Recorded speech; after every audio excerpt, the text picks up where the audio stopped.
Hello விவோஸ், Iran நாட்டினுடைய 8வது அதிபராக இருக்கக்கூடியவர் தாங்க இப்ராஹிம் ரைசி. தன்னுடைய 63 வயதான இவர் 2021 நடைபெற்றிருக்கக்கூடிய தேர்தலில் 62% வாக்குகளில் முன்னிலையில் வெற்றி பெற்றாருங்க. இவர் இந்த தேர்தலில் வெற்றி பெறுவதற்கு முன்னாடி நீதித்துறையில் ஒரு முக்கிய பங்கை ஆற்றிட்டு வந்திருக்காரு.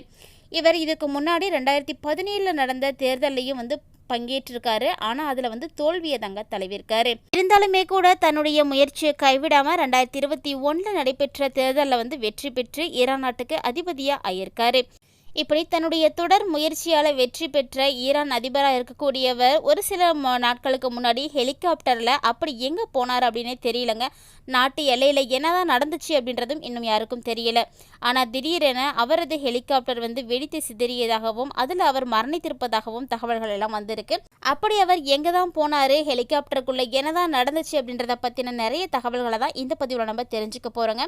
வீடியோக்குள்ளே போகிறதுக்கு முன்னாடி நீங்கள் இன்னும் நம்ம சேனலை சப்ஸ்கிரைப் பண்ணாமல் இருந்தீங்கன்னா மறக்காமல் சேனலை சப்ஸ்கிரைப் பண்ணிக்கோங்க. கூடவே பக்கத்தில் இருக்கிற பெல் ஐக்கானையும் கிளிக் பண்ணிக்கோங்க. அப்போ தான் நாங்கள் போடக்கூடிய வீடியோக்கள் எல்லாமே உங்களுக்கு நோட்டிஃபிகேஷனாக உடனுக்குடன் வந்தடையும். நீங்களும் பார்த்து பயன்பெறலாம். வாங்க வீடியோக்குள்ளே போகலாம். கடந்த சில தினங்களுக்கு முன்பு ஈரான் அதிபர் இப்ராஹிம் ரைசி பயணித்த ஹெலிகாப்டர் விபத்தான நிலையில் அவர் பலியான சம்பவம் மிகவும் பரபரப்பை ஏற்படுத்தியிருக்குன்னு தாங்க சொல்லணும். 12 மணி நேரமாக கடந்த மீட்பு பணியின் முடிவில் அவர் மரணம் அடைந்து விட்டதாக அதிகாரப்பூர்வமாக அறிவிக்கப்பட்டிருக்கு. அதாவது இது போல நடப்பதற்கு என்னதான் ஆணுச்சு, அவருக்கு என்ன ஒரு விபத்தானது நடைபெற்றது அப்படின்ற விவரங்கள் எல்லாமே தற்போது தாங்க ஒன்றுனா வெளியாகிட்டு இருக்குது. அதை பற்றி தான் இப்போ நம்மளும் பார்க்க போகிறோம். அதாவது ஈரானினுடைய கிழக்கு அஜர்பைஜானினுடைய மாகாணத்தில் இருக்கக்கூடிய வர்சகைனா மற்றும் கோல்பா நகரங்களுக்கு இடையே செல்லும் பொழுது தான் விபத்தானது ஏற்பட்டிருக்கு அப்படின்னு சொல்லப்பட்டிருக்கு. காரணம் பார்த்திங்கன்னா மோசமான வானிலையை தான் காரணமாக காட்டியிருக்காங்க. ஹெலிகாப்டர் விபத்துக்குள்ளானதுக்கு இது மட்டும்தான் காரணமா அப்படின்னு இன்னுமே யாருக்கும் தெரியலைங்க. ஆனால் ஹெலிகாப்டரை விபத்துக்குள்ளானது அப்படின்றது மோசமான வானிலை காரணமாக தான் அப்படின்னு ஒரு சில கருத்துக்கள் எல்லாம் வெளியாகி இருக்கு. அப்படி அங்கே என்னதான் நடந்தது அப்படின்னு பார்த்தோம் அப்படின்னா, ஈரானுடைய கிழக்கு அஜர்பைஜான் மாகாணத்தில் இருக்கக்கூடிய வர்சகான் மற்றும் ஜோல்பா நகரங்களுக்கு இடையே செல்லும் பொழுதுதான் விபத்தானது ஏற்பட்டிருப்பதாகவும் மோசமான வானிலையானது நிலவிட்டிருந்ததாகவும் அதனால் ஹெலிகாப்டர் விபத்துக்குள்ளானது அப்படின்னும் இல்லைன்னா அவசரமாக தரையிறங்கியது அப்படின்னும் சொல்லியிருக்காங்க. இந்த ஹெலிகாப்டர் வெடிக்கிறதுக்கு முன்னாடி ஆரம்பத்தில் என்ன சொல்லியிருந்தாங்க அப்படின்னு பார்த்தீங்கன்னா, ஆரம்பத்தில் உள்துறை மந்திரியாக இருக்கக்கூடிய அஹ்மத் வஹீடி மோசமான வானிலையானது ஏற்பட்டிருப்பதாகவும் மேலும் பனிமூட்டம் காரணமாகவும் தான் ஹெலிகாப்டர் கடுமையாக தரையிறக்க வேண்டிய கட்டாயமானது ஏற்பட்டது அப்படின்னு சொன்னார். ஆனால் இப்போ என்ன சொல்லியிருக்காங்கன்னா, இந்த ஹெலிகாப்டர் விபத்துக்குள்ளானதாக சொல்லியிருக்காங்க. ஸோ இதிலிருந்தே ஒரு குழப்பமான சூழ்நிலையை வெளிப்படுத்தியிருக்காங்க. அதாவது அவசரமாக வேங்கிங் செய்யும் பொழுது தவறுதலாக லேண்ட் செய்து விபத்து ஏற்பட்டதாக கூறியிருக்காங்க. இது எந்த அளவுக்கு உண்மையானது அப்படின்னு இன்னுமே யாருக்குமே தெரியலைங்க. காரணம் பார்த்திங்கன்னா இதை தான் சொல்லியிருக்காங்க. இருந்தாலுமே கூட காரணங்கள் அப்படிங்கிற போது தெளிவாக சொல்லாதனால இப்போவும் குழப்பமான ஒரு சூழ்நிலை தான் ஏற்பட்டிருக்கு. இந்த நிலையில் ஈரானுக்கு ரொம்ப எதிரியாக இருக்கக்கூடிய இஸ்ரேல் பண்ண ஒரு விபத்தாக இருக்குமோ, அதாவது திட்டமிட்டு செய்த படுகொலையாக இருக்குமோ அப்படின்னு கூட நிறைய பேர் யோசிச்சுட்டு இருக்காங்க. அப்படி நீங்கள் என்ன நடந்திருக்கும் அப்படின்னு யூகிக்கிறீங்க? உங்களுக்கு என்ன விஷயங்கள் தெளிவாக தெரியும் அப்படிங்கிறதையும் மறக்காமல் கமெண்ட் பாக்ஸில் எங்களோட ஷேர் பண்ணிக்கோங்க. மேலும் ஹெலிகாப்டர் விழுந்த இடம் பார்த்தீங்கன்னா மலை, காடு நிறைந்த நிலப்பரப்பு மற்றும் கடும் மூடுபனி கொண்ட இடம் அப்படின்னு சொல்லப்படுதுங்க.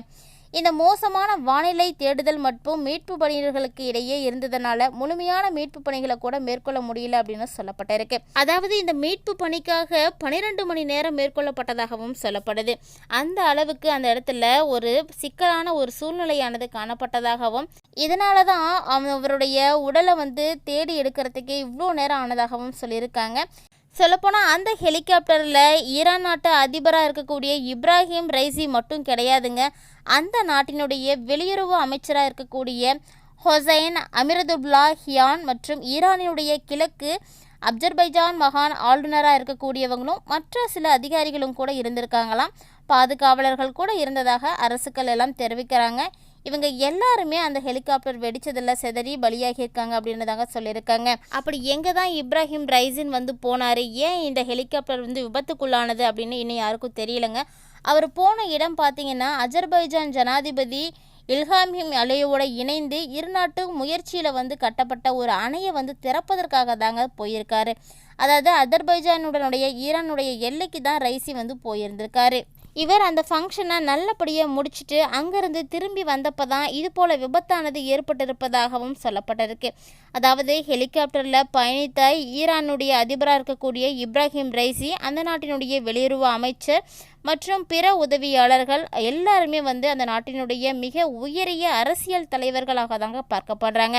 அப்படிப்பட்டவங்க போன ஹெலிகாப்டரில் இவ்வளவு ஒரு மோசமான வானிலை காரணமாக இப்படி ஒரு ஆபத்து ஏற்பட்டிருக்கா அப்படின்னு எல்லாருமே இன்னமும் சந்தேகத்தோடு தான் காணப்படுறாங்க. அவ்வளவு மோசமான வானிலையில் ஹெலிகாப்டரை இறக்க அனுமதி எப்படி கொடுத்தாங்க அப்படின்ற ஒரு கேள்வியும் வந்து எல்லாருக்கிட்டையும் வந்து எழுந்திருக்கு. இவர் மட்டும் இல்லைங்க, இவரோடு சேர்த்து நிறைய உயர் அதிகாரிகளும் வந்து பலியாகி இருக்காங்க. பலியானதோட மட்டும் கிடையாதுங்க, இவங்களுடைய உடலை வந்து தேடக்கூடிய மீட்பு பணியும் கூட 12 மணி நேரம் நடைபெற்றதாம். அதற்கு பிறகுதான் வந்து உடல் வந்து சடலமாக மீட்கப்பட்டது அப்படின்னு சொல்லப்படுது. காரணம் பார்த்தீங்கன்னா, ஹெலிகாப்டர் வந்து வெடித்து சிதறிய இடம் ரொம்பவே மலை காடு தாங்க. அப்படிப்பட்ட ஒரு மோசமான ஒரு இடத்துல தான் வந்து ஹெலிகாப்டர் போய் வெடிச்சிருக்கு. இதுக்கும் ஒரு முக்கியமான காரணம் இருக்கலாம் அப்படின்ற ஒரு சந்தேகம் தான் எல்லாருக்குமே இருக்குது. ஏன்னா அப்படிப்பட்ட ஒரு சூழ்நிலையில் அந்த ஒரு இடத்துல எப்படி வந்து லேண்டிங் வந்து கொடுக்க முடியும் அப்படின்ற எல்லாருக்குமே இந்த யோசனை இருக்கு இல்லையா? அந்த ஒரு சூழ்நிலையை வைத்து யோசித்து பார்க்கும் பொழுது இப்ராஹிம் ரைசியை வந்து கொலை செய்ய முயற்சியில் திட்டமிட்டு செய்யப்பட்ட சதியாக கூட இருக்கலாம் அப்படின்னு கூட நிறைய பேர் வந்து யோசிச்சுட்டு இருக்காங்க. இப்படி இவருடைய இறப்பிற்கு முக்கியமான காரணமாக இஸ்ரேல் நாட்டை தான் வந்து குறிப்பிடுறாங்க. அப்படியே இஸ்ரேல் இந்த ஒரு விபத்துக்கு காரணமாக இருக்க போகிறாங்களா, அதை அவங்க ஒத்துக்க போகிறாங்களா, இல்லை அவர்களுடைய முயற்சியில் நடைபெற்ற சதியா அப்படின்னு யாரெல்லாம் வந்து நினைக்கிறீங்களோ அவங்களாம் மறக்காமல் உங்களுடைய கருத்துக்களை வந்து கமெண்ட் பாக்ஸில் வந்து கமெண்ட் பண்ணுங்கள். ஈரான் நாட்டினுடைய 8வது அதிபராக இருக்கக்கூடிய இப்ராஹிம் ரைசியை பற்றிய நிறைய சுவாரஸ்யமான தகவல்களை நம்ம தொடர்ந்து பார்க்கலாங்க. கடந்த 1960ஆம் ஆண்டு டிசம்பர் 14ஆம் தேதி அங்கிருக்கக்கூடிய மகாஷத்தின் நோஹான் மாவட்டத்தில் ஒரு மதகுரு குடும்பத்தில் பிறந்தவர் தாங்க இந்த இப்ராஹிம் ரைசி.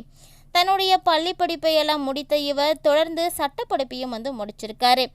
ஈரானுடைய முக்கிய வழக்கறிஞர்களில் ஒருவராக ரைசி வலம் வந்துட்டு இருந்திருக்காரு. இந்த சூழ்நிலையில் அவர் நீதிபதியாகவும் பணியாற்றி இருக்கிறாருங்க. தன்னுடைய பணிகளை தொடர்ந்து செய்துட்டு வந்த இவர் கடந்த 2019 ஈரான் நாட்டின் தலைமை நீதிபதியாக நியமிக்கப்பட்டிருக்காரு. ஆனால் தற்போது அந்த நாட்டினுடைய அதிபதியாக பதவி வகித்து வந்துட்டுருக்காரு. இவரை பற்றிய நிறைய தகவல்கள் இன்னுமே இருக்குங்க. அதாவது நம்ம அடுத்தடுத்து தொடர்ந்து பார்க்கலாங்க. அதுக்கு முன்னாடி இந்த இஸ்ரேலுக்கும் ஈரானுக்கும் இடையே ஏற்பட்ட போர் பார்த்திங்கன்னா ரொம்பவே அதிகமானது. அடிக்கடி இவங்க 2 பேருமே வந்து போர் வச்சுருக்காங்க. அதாவது 2 பேருமே கடந்த சில நாட்களுக்கு முன்னாடி கூட, அதாவது கடந்த சில வாரங்களாக கூட மாறி மாறி தாக்குதல்களை எல்லாம் நடத்திட்டு வந்துட்டு இருக்காங்க. அதில் இஸ்ரேல் மீது ஈரான் பல சர்ப்ரைஸான தாக்குதல்களை எல்லாம் நடத்தி வந்துட்டுருக்காங்க. இந்த ஒரு நேரத்தில் தாங்க இது போன்ற ஒரு கோர விபத்தானதும் நடந்து முடிஞ்சிருக்கு. இந்த விபத்தில் அதிபர் பலியாகி இருப்பது ரொம்பவே வருந்தப்படக்கூடிய ஒரு செயல்தான்.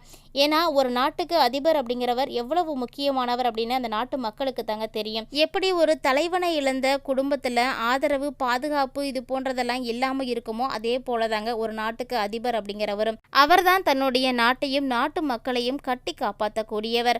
அந்த நாட்டுக்கு எந்த ஆபத்து வந்தாலும், அந்த நாட்டில் என்ன மாதிரியான சூழ்நிலைகள் நிலவனாலுமே அதையெல்லாம் சரி செய்யக்கூடிய அதிகாரம் பெற்ற அப்படிப்பட்ட ஒருவர் வந்து இழந்திருப்பது ஈரான் மக்கள் வந்து ரொம்பவே வருத்தத்துக்கு உள்ளாக்கியிருக்கு அப்படின்னு தான் சொல்லணும். ஈரான் மக்களுடைய தற்போதைய நிலை பார்த்திங்கன்னா ரொம்பவே மோசமாக தாங்க இருக்குது. இஸ்ரேல் நாட்டுக்கு முக்கியமாக ஆதரவு கொடுத்த நாடுகளில் ஈரான் நாடும் ஒன்று தான். ஆனால் அந்த ஈரான் நாட்டுக்கே வந்து இஸ்ரேல் வந்து பல விதமான துரோகங்களை வந்து செஞ்சுருக்குன்னு தான் சொல்லணும். பல தாக்குதல்களை நடத்தியிருக்கு. நிறைய உயிர்கள் வந்து பலியாகி இருக்காங்க. அடிக்கடி தாக்குதல்கள், போர் எல்லாம் நடைபெற்று 3வது உலகப் போர் ஏற்படக்கூடிய அளவுக்கு கூட இவங்க வந்து ரொம்பவே மிகப்பெரிய தாக்குதல்களை எல்லாம் நடத்திக்கிட்டாங்க அப்படின்னு தாங்க சொல்லணும். அப்படிப்பட்ட இந்த நாட்டினுடைய அதிபர் தற்போது விபத்துக்குள்ளாகி மரணமடைந்திருப்பது மிகப்பெரிய அதிர்ச்சி அளிக்கக்கூடிய தகவலாக தாங்க இருக்குது. நமக்கு மட்டும் அதிர்ச்சிங்கிறது கிடையாதுங்க. ஈரான் நாட்டில் இருக்கக்கூடிய அனைத்து மக்களுக்குமே ஒரு மிகப்பெரிய அதிர்ச்சி தான். ஏன்னா அந்த ஹெலிகாப்டரில் பலியானது ஒரு உயிர் மட்டும் கிடையாதுங்க. இவர்கள் கூட சென்ற அனைவருமே வந்து பலியாகி இருக்காங்க. யாருமே வந்து மீட்க முடியல அப்படின்ற ஒரு தகவல் தான் கிடைச்சிருக்கு. ஒருவருக்குள்ளே இருக்கக்கூடிய பகைமையை தீர்த்துக்கிறதுக்கு அவங்களுக்குள்ளே மட்டுமே தாங்க போட்டி போடணும். சாதாரண மக்களோ அல்லது கூட இருக்கக்கூடியவங்களையோ வந்து பலியாக்கக்கூடியது எந்த விதத்தில் நியாயம் அப்படின்னு தெரியல.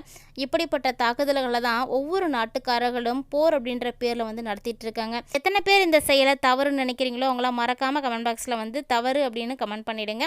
ஈரான் நாட்டுக்கும் இஸ்ரேலுக்கும் அப்படி என்ன போர் தாக்குதல்களெல்லாம் நடைபெற்றது, அவங்க எதற்காக இப்படி ஒரு முயற்சியில் இறங்கினாங்க அப்படின்றத பற்றியெல்லாம் நிறைய சுவாரஸ்யமான தகவல்களை நம்ம அடுத்த பதிவில் பார்க்கலாம். இது போன்ற சுவாரஸ்யமான தகவல்களை எல்லாம் உடனுக்குடன் தெரிஞ்சுக்கிறதுக்காக நம்ம சேனலை சப்ஸ்கிரைப் பண்ணிட்டு தொடர்ந்து ஃபாலோ பண்ணிக்கோங்க.